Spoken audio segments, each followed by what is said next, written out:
હું છું આપની હોસ્ટ અને દોસ્ત કૃતિ. સ્વાગત છે આપનું મંતવ્ય ન્યૂઝની એક વિશેષ રજૂઆત વાનગી શોમાં. That is sponsored by LC બાંધાની હિંગ, Essence of Authentic Taste since 1894, co-presented by Mother's Recipe પ્રેમનો સ્વાદ. દર્શક મિત્રો, અત્યારે કડકડતી ઠંડી છે અને આ શિયાળાની ઋતુમાં આપણે હેલ્ધી રહેવું ખૂબ જ આવશ્યક છે. તો દર્શક મિત્રો, આજે શિયાળા સ્પેશિયલ વાનગી તમારા માટે અમારા મહેમાન લઈને આવ્યા છે. આજે અમારા મહેમાન બનાવશે ગોલ્ડન મિલ્ક, કે જેને ગુજરાતીમાં આપણે હળદરનું મસાલાવાળું દૂધ કહીએ છીએ. તો ચાલો આપણે વધુ વાર નથી લગાડતા અને એમની પાસેથી જાણ્યાની રેસીપી અને કરીએ આજના શોની શરૂઆત. તો દર્શક મિત્રો, આજે મારી સાથે જોડાઈ ચૂક્યા છે કિંજલબેન. સૌથી પહેલા તો સ્વાગત છે આપનું વાનગીના રસોડે. મજામાં? હા, મજામાં. તો હવે આજે ઇન્ગ્રેડિયન્ટ્સ તો આપણે જોઈએ, પણ એ પહેલા થોડો તમારો પરિચય આપણા વ્યુઅર્સને આપી દો. મારું નામ કિંજલ પટેલ છે. હું ઘાટલોડિયાથી આવું છું અને આજે હું બનાવવાની છું ગોલ્ડન મિલ્ક. વાહ!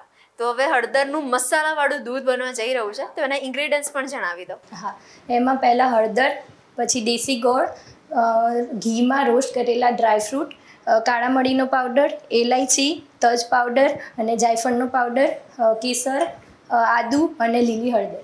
ઓકે, તો કરીએ શરૂઆત? યસ. સૌપ્રથમ શું કરીશું આપણે? સૌથી પહેલાં દૂધ લઈશું. ઓકે.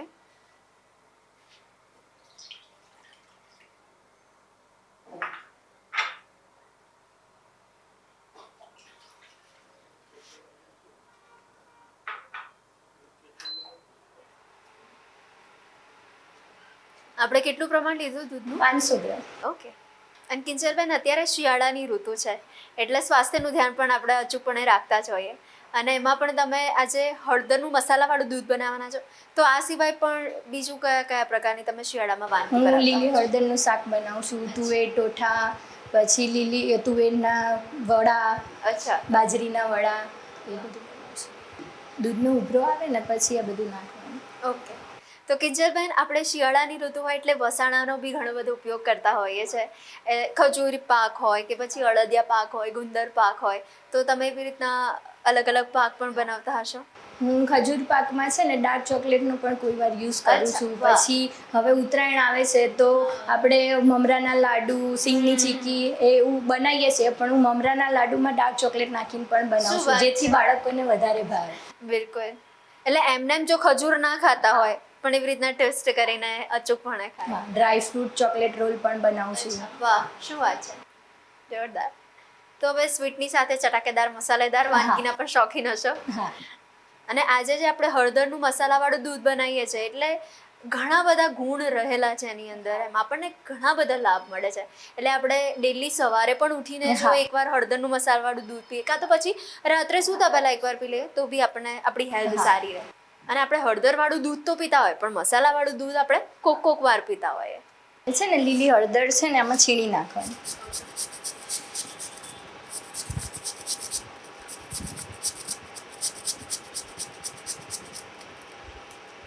પછી આદુ,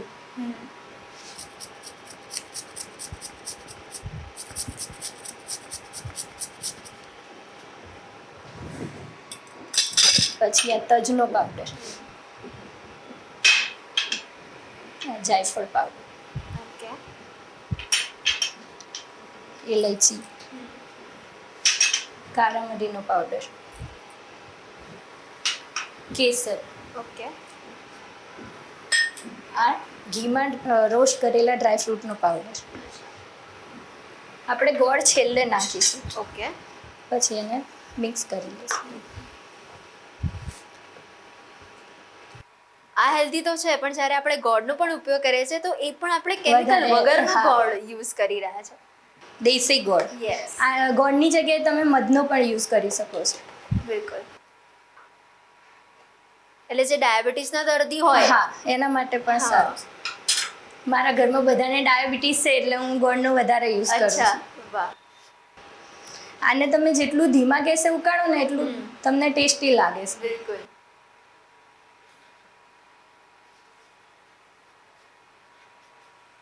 અને કિંજલબેન, આજે હળદરનું મસાલાવાળું દૂધ છે એને આપણે આયુર્વેદિક પીણું પણ કહી શકીએ. હા.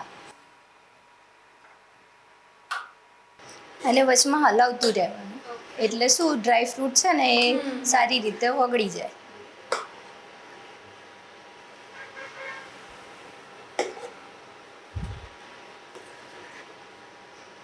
તમને કફ થયો હોય, શરદી થઈ હોય તો તમે 2-3 દિવસ પીવો તો તમને મટી જાય. કોઈને સાંધાના દુખાવા પણ હોય તો તો એનાથી રોગનું નિવારણ આવી જાય. અને તમે કહ્યું એ જ પ્રમાણે કોઈને શરદી ઉધરસ હોય તો એમની રોગ પ્રતિકારક શક્તિ પણ જો ઓછી હોય તો એમાં પણ આપણે વધારે. અને ગોળ એવું કહેવાય છે આયુર્વેદિકમાં કે ગોળ તમે ખાઓ ને તો તમારો કફ છૂટો પડે, એટલે આમાં ગોળનો યુઝ એટલે કરવાનો છે. એટલે ખાંડને તો અવોઇડ જ કરવાની. હા, ખાંડ તો હાનિકારક જ છે. અત્યારે તો દૂધમાં પણ ઘણી બધી ફ્લેવર આવી ગઈ છે, એટલે અલગ અલગ ફ્લેવરના પણ આપણે દૂધ લઈએ. હવે ગોળ નાખી દો. ઓકે, એટલે કેટલું પ્રમાણ લઈએ છીએ ગોળનું? એ તમારા ટેસ્ટ મુજબ છે. જો કોઈને વધારે ગળ્યું ભાવે તો થોડો વધારે ગોળ નાખે. હું શિયાળામાં છે ને લીલી હળદરનો આઈસ્ક્રીમ બનાવું છું, લીલા વટાણાનો આઈસ્ક્રીમ બનાવું છું, જેથી શું બાળકો લીલી હળદર એમને ભાવે નહીં, એટલે શું આઈસ્ક્રીમની રીતે બનાવીએ તો પછી એ ખાય. મારી બેબી નાની છે તો એ અને હળદર ભાવતી નથી, તો હું છે ને લીલી હળદરનો આઈસ્ક્રીમ બનાવી દઉં એને, એટલે આઈસ્ક્રીમ સમજીને એ ખાઈ જાય. શું વાત છે, વાહ! એટલે કહેવાય ને કે દરેક મમ્મીઓ પાસે સોલ્યુશન તો હોય જ કે પોતાના બાળકને કઈ રીતે હેલ્ધી ખવડાવવું. તો કિંજલબેન, તમે હમણાં વાત કરી હતી કે લીલા વટાણાનો તમે આઈસ્ક્રીમ બનાવો છો, અને દર્શક મિત્રો જણાવી દઉં, એમની જે બીજી રેસીપી તમે લઈને આવ્યા છો એ લીલા વટાણાની ચાટ છે. એટલે એના વિશે તો આપણે વધુ વાત કરવાના છીએ, દર્શક મિત્રો સુધી પહોંચાડીશું એ વાત પણ. ઓકે, તો હવે ઓલમોસ્ટ આપણું રેડી થવા આવ્યું છે. હા, હવે આપણું ગોલ્ડન મિલ્ક રેડી થઈ ગયું છે, તો આપણે એને ગળીને સર્વ કરી લઈએ. બિલકુલ. આપણું ગોલ્ડન મિલ્ક તૈયાર થઈ ગયું છે, તો આપણે થોડા કેસરના તાતણાથી એને ગાર્નિશ કરીશું, અને હવે એ પીવા માટે રેડી છે. તો દર્શક મિત્રો, મસ્ત મજાનું મસાલાવાળું હળદરનું દૂધ રેડી થઈ ગયું છે. તો ચાલો, બીજી રેસીપી પણ મસ્ત મજાની છે, એ શીખવા માટે થોડી રાહ જોવી પડશે. મળીએ છીએ એક નાનકડા બ્રેક બાદ.